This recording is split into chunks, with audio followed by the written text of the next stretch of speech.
आता जनतेनं ड्रग पेडलरला नगराध्यक्ष केलं तुळजापूरचं, त्याच्यामुळं मला वाटतं इथून पुढं धारा आपल्या तुळजापूर ह्याच्यामध्ये मातेचा प्रसाद देण्याच्या ऐवजी येणाऱ्या भक्ताला ती ड्रग चेक पुढे दिली जाईल.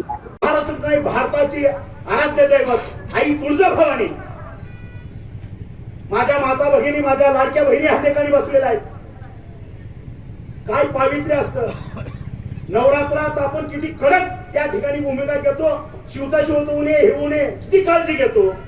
आणि त्या गाभाऱ्यात आज ही कुठली घाणेरडी लोक जाऊन तोडफोड, 4 पैसे खायचे, भ्रष्टाचार करायचा, ती गोष्ट लावून धरायची. आणि काय केलं आमदारानं, तर त्या मंदिराचं सुशोभीकरण केलं. अरे झक मारायचं तर बाहेर कर ना, गाभाऱ्याला कशाला हात लावतो?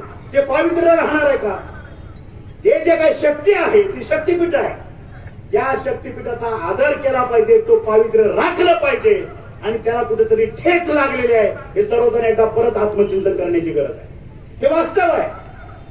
मी पालकमंत्री असताना 2 वर्ष फाईल माझ्याकडे पेंडिंग होती. मी एकच सांगितलं होतं, जे काय करायचं ते करा, मी मान्यता देतो, फक्त गाभाऱ्याला हात लावायचा नाही. कारण आमच्या निष्ठेचा प्रश्न आहे, आमच्या देवीचं ते आदर स्थान आहे, सिंहासन आहे, त्या ठिकाणी आम्ही कुठलीही सुद्धा शोध होतो ना, ते सोडून सगळं मला मान्य. ते केलं नाही, मी सही केली नाही. आणि आता ज्यावेळेस 24ला सरकार पुन्हा बदललं, नवीन सरकार आलं, आमचे सीएम साहेब गेले, नवीन सीएम साहेब आले त्यांच्या पक्षाचे, 8 दिवसात फाईल मंजूर करून काय गुलाल उधळण काय केलं, ते पावित्र्य नष्ट करण्याचं पाप त्या लोकांनी केलेलं आहे.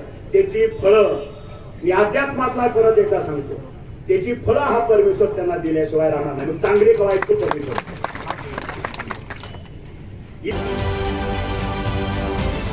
महाराष्ट्रातील सर्व बातम्यांचे विश्वासार्ह व्यासपीठ,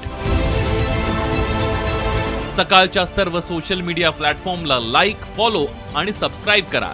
तसंच सर्व नोटिफिकेशनसाठी बेल आयकॉन प्रेस करायला विसरू नका.